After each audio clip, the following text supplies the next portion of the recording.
నేతాజీ సుభాష్ చంద్రబోస్ గారు కాంగ్రెస్కు సారథ్యం వహించే సమయం నుంచి దేశానికి స్వతంత్రం వస్తే ఏం చేయాలి, ఈ దేశం మనం ఎట్లా ముందుకు తీసుకొని పోవాలి, అసలు ఈ దేశంలో ఏం జరగాలి అనే చర్చలు స్వతంత్రం రావడానికి పూర్వమే చాలా రోజులు జరిగినాయి. The grand old man of India Dadabhai Naoroji ఆయన కూడా దానిలో భాగస్వామ్యం వహించి అనేక చర్చోపచర్చలు చేసినారు. ఎందుకంటే స్వాతంత్రం రావడానికి పూర్వం కూడా కొంతమంది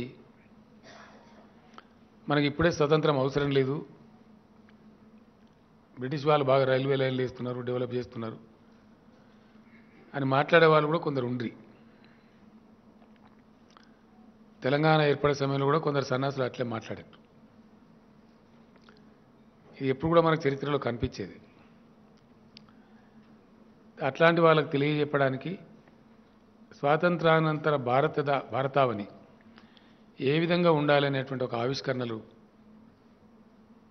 చెయ్యడానికి జరిగినటువంటి అనేక మేధో మదనాలు, చర్చోపచర్చలు, వాటి పర్యవసానంగా ఏ దేశమైనా సరే, ఏ సమాజమైనా సరే ఒక ప్రణాళికాబద్ధంగా వ్యవహరించాలి. అది స్వల్పకాలిక, మధ్యకాలిక, దీర్ఘకాలిక ప్రణాళికలు అయి ఉండాలి అనేటువంటి ఒక ఉద్దేశంతో ప్లానింగ్ కమిషన్ ఆఫ్ ఇండియా అనేది ఒకటి ఉండాలి, దానికి కర్తవ్యాన్ని అప్పగించాలి. ఈ ప్లానింగ్ కమిషన్ ఆఫ్ ఇండియా చేసేటువంటి అధ్యయనాలలో, మేధో మదనాల నుంచి ప్రణాళికలకు రూపకల్పన చేసి కేంద్ర ప్రభుత్వం ఎట్లా వ్యవహరించాలి, రాష్ట్ర ప్రభుత్వాలు ఎట్లా వ్యవహరించాలి అని ఒక నిర్ణయానికి వచ్చినారు. ఆ నిర్ణయాలు, ఆలోచనలు, ఆ మేధో మదనాలు, వాటి యొక్క స్వరూపమే గతంలో మనకు ఉన్నటువంటి ప్లానింగ్ కమిషన్ ఆఫ్ ఇండియా. ఆ ప్లానింగ్ కమిషన్ ఆఫ్ ఇండియా వార్షిక ప్రణాళికలు ఉండాలి. అంటే ఒక ఆర్థిక సంవత్సరంలో అవలంబించవలసిన మంచి చెడు, అట్లాగే పంచవర్ష ప్రణాళికలు, 5 ఇయర్ ప్లాన్స్ కూడా ఉండాలి. ఆ పంచవర్ష ప్రణాళికలను అనుసరించి ఈ వార్షిక ప్లాన్స్ ఉండాలి, యాన్యువల్ ప్లాన్స్. తద్వారా ఒక 20-30 సంవత్సరాల విజన్ కూడా కలిగి ఉండాలి అనేటువంటి పద్ధతులలో ఆలోచనలు జరిగినాయి. నెహ్రూ ప్రధానమంత్రి అయిన తర్వాత ప్లానింగ్ కమిషన్ ఆఫ్ ఇండియా ఎగ్జిస్టెన్స్లోకి వచ్చి ఈ దేశ ప్రగతి, దేశంలో మనం చూస్తున్న అనేక ప్రాజెక్టులు కావచ్చు, పరిశ్రమలు కావచ్చు, పోర్ట్లు కావచ్చు, ఎయిర్పోర్ట్లు కావచ్చు, జీవిత బీమా సంస్థ ఎల్ఐసి లాంటి సంస్థలు కావచ్చు, ఇండియన్ రైల్వేస్ కావచ్చు, ఇట్లా అనేక విషయాలు మనకి ఈరోజు దేశంలో కనపడతా ఉన్నాయి. ఎందరో మంది మహానుభావులు అందులో మెంబర్లుగా, planning commission of member of India అంటేనే చాలా పెద్ద రెస్పెక్ట్ ఉండేది, పెద్ద గౌరవించబడేవాళ్ళు.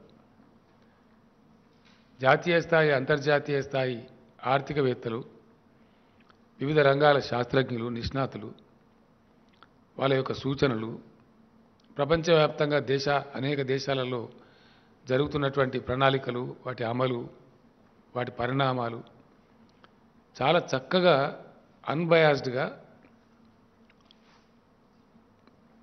విశ్లేషించి ఆలోచించి మన వాతావరణానికి, మన దేశానికి, మన దేశంలో ఉండే పరిస్థితులకు అనుగుణమైనటువంటి అనేకమైనటువంటి నిర్ణయాలు తీసుకునేవాళ్ళు. నేను కూడా మొట్టమొదటిసారిగా నా జీవితంలో 1985లో నేను శాసనసభ్యుడైన. అప్పుడు ఎట్లా ఉండేది అంటే పద్ధతి, 5 లక్షల రూపాయలకు మించి 1985 వరకు కూడా, అప్పుడు పెద్దలు ఎన్టీ రామారావు గారు ముఖ్యమంత్రి ఉండేవారు. సిద్దిపేటలో ఒక కాండ్లకుంట కాలనీ అని చెప్పి దానికి ల్యాండ్ అక్విజిషన్ కోసం డబ్బులు కావాలంటే ఆయన నా మాట మన్నించి ఒక 8 లక్షలు ఏదో మంజూరు చేసినారు. ముఖ్యమంత్రిగా వారు మంజూరు చేసినప్పటికీ మళ్ళీ ఒక కమిటీకి పోయింది. అది ఆ కమిటీ పేరు PPAC, planned projects approval committee. Chief secretary గారు దానికి చైర్మన్గా, అందులో ఫైనాన్స్ సెక్రటరీ, సంబంధిత శాఖ కార్యదర్శి, తర్వాత ప్లానింగ్ కార్యదర్శి సభ్యులుగా ఉండి 5 లక్షలకు మించిన ఏ మంజూరైనా సరే పీపీఎస్సీ క్లియర్ చేస్తేనే ఫైనల్ అనుమతులు లభించాయి. అంటే అంత పటిష్టంగా ప్రజాధనం కాబట్టి ప్రతి రూపాయి ఖచ్చితంగా సద్వినియోగం జరగాలి. సామాజిక అభివృద్ధికి, దేశాభివృద్ధికి, రాష్ట్రాభివృద్ధికి తోడ్పడాలనేటువంటి ఒక స్పిరిట్ కనపడేది. అట్లా జరుగుతూ వచ్చింది. సరే, ఆశించినంత ఎక్కువ వచ్చిందా తక్కువ వచ్చిందా అనేది పక్కన పెడితే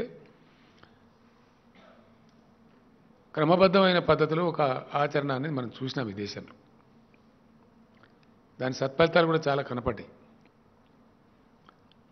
జవహర్లాల్ నెహ్రూ గారు అమెరికా పోయిన సందర్భంలో అక్కడ ఎస్కే డే గారు సలహా చెప్తే వారి సలహాను పాటించి మనకు వచ్చినటువంటివి 3 ఉద్యమాలు వచ్చినాయి. హరిత విప్లవం, హరిత క్రాంతి.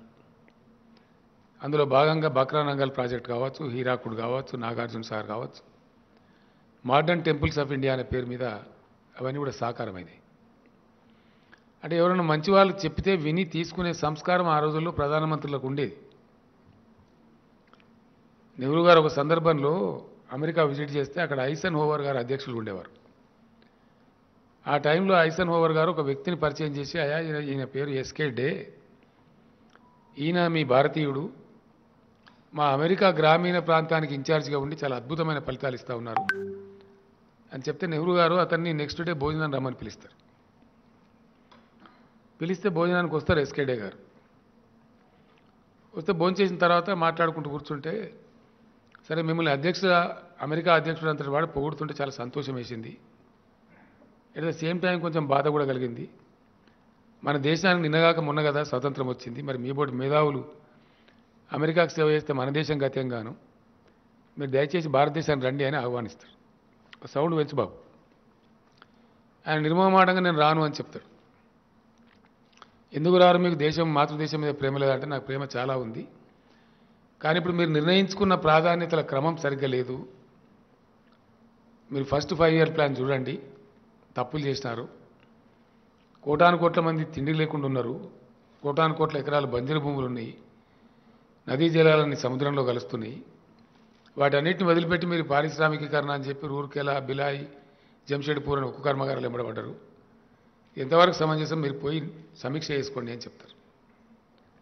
అప్పుడు నెహ్రూ గారు తిరిగి వచ్చి మొత్తం క్యాబినెట్ సెక్రటరీలందరూ మీటింగ్ పిలిచి, క్యాబినెట్ మీటింగ్ పిలిచి, పార్లమెంట్ సభ్యుల మీటింగ్ పిలిచి, all India Congress committee meeting పిలిచి చర్చోపచర్చలు చేసి సెకండ్ 5 ఇయర్ ప్లాన్కి వచ్చేటప్పటికి మార్చేస్తారు మొత్తం టోటల్గా. మార్చేసి సాగునీటి ప్రాజెక్టులన్నీ చేపడతారు. ఇందాక నేను చెప్పినటువంటి బాక్రానంగల్, హీరాకోడు, నాగార్జున సాగర్. తర్వాత ఎస్కే డే గారు ఇండియాకు వస్తే నెహ్రూ గారి లోపల మార్పును చూసి ఆయన ఇండియాకు వస్తారు. అప్పటికప్పుడు ఆయనకు రాజ్యసభ సభ్యత్వం ఇచ్చి, క్యాబినెట్ మంత్రి పదవి ఇచ్చి, కమ్యూనిటీ డెవలప్మెంట్ అంటే గ్రామ పంచాయతీ, మన పంచాయతీరాజ్ అంటున్నామో, పంచాయతీరాజ్ కాదు దాని ఒరిజినల్ పేరు, కమ్యూనిటీ డెవలప్మెంట్ అనే ఒక పోర్ట్ఫోలియో కేంద్రంలో సృష్టించి, గ్రామీణ భారతం మీ చేతుల్లో పెడుతున్న ఎస్కే డే గారు మీరు ఏం చేస్తారో చేయమని చెప్పారు. ఆ ఎస్కే డే గారు నేరుగా వారికి ఎందుకో అట్లా అనిపించి నేరుగా హైదరాబాద్కే వచ్చి మన రాజేంద్ర నగర్లో ఎన్ఐఆర్డి అనే సంస్థను స్థాపించారు. National institute of rural development అనే సంస్థను స్థాపించి ఇక్కడి నుంచే రూరల్ డెవలప్మెంట్ పంచాయతీరాజ్ ఉద్యమాన్ని ప్రారంభించారు. పంచాయతీరాజ్ డిపార్ట్మెంట్ కాదు, ఆ ఉద్యమాన్ని ప్రారంభించారు. ఆ రోజు ఎస్కే డే గారు భారతదేశంలో ఏర్పాటు చేసినటువంటి మొట్టమొదటి 3-4 బ్లాకులలో మన పటాన్చెరు బ్లాక్ కూడా ఒకటి. స్వర్గీయ పి రామచంద్రారెడ్డి గారు మొట్టమొదటి బ్లాక్ ప్రెసిడెంట్ ఇండియాలో. ఆ 2-3 ప్రెసిడెంట్లలో వారు కూడా ఒకరు. అంటే ఒక ప్రణాళికాబద్ధమైన అభివృద్ధిని, ప్రగతిని, ప్రజల యొక్క ప్రయోజనాల్ని, విశాల ప్రయోజనాలను దృష్టిలో పెట్టుకొని ఇంత జాగ్రత్తగా వ్యవహారాలు జరుగుతుండే గతంలో. అదంతా కూడా దేశం చూసింది. మీ అందరికీ కూడా తెలిసే విషయాలు. సరే 2014లో ఆ రోజున్న యూపీఏ ప్రభుత్వం ఓడిపోయి భారతీయ జనతా పార్టీ ప్రభుత్వం నరేంద్ర మోడీ గారి నాయకత్వంలో వచ్చింది. వారు నీతి ఆయోగ్ అని తెచ్చినారు. నీతి ఆయోగ్ అంటే చాలామందికి దాని ఫుల్ ఫామ్ కూడా అవగాహన ఉండదు.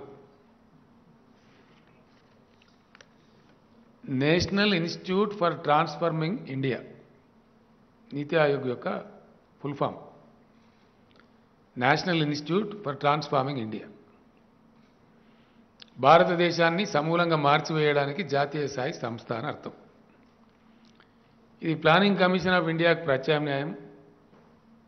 దీనిలో మేము కోఆపరేటివ్ ఫెడరలిజం తెస్తాం, ఆచరించి చూపిస్తాం. అట్లాగే ముఖ్యమంత్రులందరికీ దీనిలో సభ్యత్వం ఇస్తున్నాం. దీన్ని టీమ్ ఇండియా అని పిలుస్తామని చెప్పి ప్రధానమంత్రి గారు స్వయంగా చెప్పినారు. ఆ సమావేశంలో నేను కూడా ఉన్నా. నేను కూడా చాలా ఆశపడ్డా. నిజంగానే దేశానికి మంచి రోజులు వచ్చినాయి రా అనుకున్నా. వచ్చిన తర్వాత బ్యాక్ హోమ్ మా మినిస్టర్లు కూడా చెప్పిన ఇట్లా జరిగిన సమావేశం అని. కోఆపరేటివ్ ఫెడరలిజం అంటే సహకార సమాఖ్య స్ఫూర్తి. ఇప్పటిదాకా ఫెడరల్ ఫ్లేవర్ లేదు దేశంలో, మేము తెస్తాం అని చెప్పినారు. అట్లాగే ముఖ్యమంత్రులందరినీ సభ్యులను చేసినాం కాబట్టి టీమ్ ఇండియా, భారతదేశంలో ఉండే ముఖ్యమంత్రులందరూ దీనిలో ఉండి ఒక టీమ్ స్పిరిట్తో పనిచేద్దాం అని చెప్తే చాలా సంతోషపడ్డాం. నేను కూడా చాలా ఆశించిన. ఇన్నేళ్ళు కొట్లాడి కష్టపడి తెచ్చుకున్నందుకు తెలంగాణ రాష్ట్రానికి మంచి రోజులు వచ్చాయని, కొంత మంచి జరిగే అవకాశం పెరుగుతుందేమో గతంలో కంటే అని చెప్పి ఆశపడడం సహజం కదా. నేను కూడా ఆశపడ్డా.